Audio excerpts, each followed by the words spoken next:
നോമ്പ് കഴിയാനായില്ലേ? ഇനി നമുക്ക് കട്ട്ലേറ്റും സമൂസയൊക്കെ മാറ്റി വെച്ചിട്ട് ഒരു അടിപൊളി ഡിഷ് ഉണ്ടാക്കിയാലോ? പിസ്സ പത്തിരി കഴിക്കാൻ നല്ല ടേസ്റ്റാണ്. അപ്പോൾ നമുക്കതിൻ്റെ റെസിപ്പി നോക്കാം.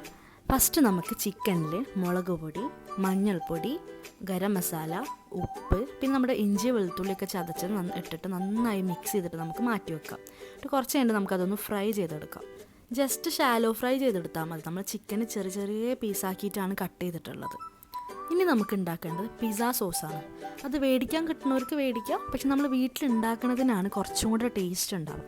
അപ്പം അതിന് വേണ്ടിയിട്ട് നമുക്ക് കുറച്ച് ഓയിൽ ഒഴിച്ചിട്ട് വെളുത്തുള്ളി, സബോള, പിന്നെ തക്കാളിയൊക്കെ നന്നായിട്ട് വഴറ്റിയെടുക്കാം. നമുക്ക് അതിലേക്ക് ആവശ്യത്തിന് ഉപ്പിട്ട് കൊടുക്കാം. ഇനി നമുക്ക് വറ്റൽ മുളകാണ് ആഡ് ചെയ്ത് കൊടുക്കേണ്ടത്. അത് നമുക്ക് എരിവിനനുസരിച്ച്, എരിവ് വേണ്ട എന്നുള്ളവർക്ക് കുറച്ചിട്ടാൽ മതി. ഞാൻ ഇവിടെ 3 എണ്ണമാണ് ഇട്ടിട്ടുള്ളത്. ഈ പിസ്സ സോസിൻ്റെ മെയിൻ 2 ഇൻഗ്രീഡിയൻസ് ആണ് ഈ ടൊമാറ്റോ സോസും അതുപോലെ തന്നെ ഒറിഗാനോ. ഇത് രണ്ടും ഇട്ട് കൊടുത്തിട്ട് നമുക്ക് നന്നായിട്ട് മിക്സ് ചെയ്യാം. ഇനി ഇതൊന്ന് അടിച്ചെടുത്താൽ മതി. അപ്പോൾ നമ്മുടെ പിസ്സ സോസ് റെഡി ആയിട്ടുണ്ട്. പിസ്സ പത്തിരിയുടെ പത്തിരി ഉണ്ടാക്കിയെടുക്കാൻ വേണ്ടിയിട്ട് മൈദയും പാലും ഉപ്പ്, ചില്ലി ഫ്ലേക്സ്, ഒറിഗാനോ, പിന്നെ നമ്മൾ ആവശ്യത്തിന് വെള്ളവും കൂടെ ഒഴിക്കുക. എന്നിട്ട് നന്നായി മിക്സ് ചെയ്തെടുക്കുക. ഒരു മുട്ടയും കൂടെ ഒഴിച്ച് കഴിഞ്ഞാൽ നമുക്ക് നല്ല സോഫ്റ്റായിട്ട് ഈ പത്തിരി ഉണ്ടാക്കിയെടുക്കാൻ പറ്റും. മൈദ കട്ട പിടിക്കാണ്ട് നോക്കണം. ഞാനിത് മിക്സിയിൽ അടിച്ചിട്ടില്ല, ജസ്റ്റ് ഇങ്ങനെ ഒന്ന് മിക്സ് ചെയ്തെടുത്തിട്ടുള്ളൂ കേട്ടോ.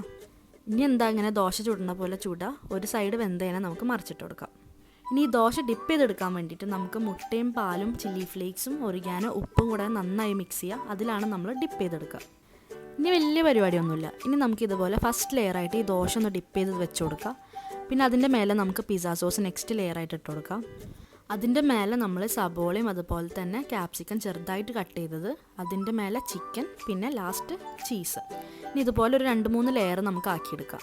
ഇനി ഇതിൻ്റെ ഏറ്റവും മുകളിലായിട്ട് നമ്മൾ ആ എഗ്ഗിൻ്റെ ബാറ്റർ ഒന്ന് ഒഴിച്ചു കൊടുക്കുക. വേണമെങ്കിൽ കുറച്ച് ചീസൊക്കെ ഇട്ട് കൊടുക്കാം കേട്ടോ. ഇനി നമുക്കിത് അടച്ച് വെച്ചിട്ട് ഒരു മീഡിയം ഫ്ലെയിമിൽ ഒരു 20 മിനിറ്റ്സ് വേവിച്ചെടുക്കാം. അടിയിൽ ഇതുപോലെ കട്ടിയുള്ള ഒരു പാത്രം വെക്കണം. ഒരു സൈഡ് വെന്ത് കഴിഞ്ഞാൽ മറ്റേ സൈഡ് ഒരു 5 മിനിറ്റ്സ് വേവിച്ച് കഴിഞ്ഞാൽ നമ്മുടെ പിസ്സ പത്തിരി ഇവിടെ റെഡി ആയിട്ടുണ്ട്. അപ്പോൾ എല്ലാവരും ട്രൈ ആക്കി നോക്കാം. ഇൻഷാ അല്ലാഹ് അടുത്ത വീഡിയോയിൽ കാണാം.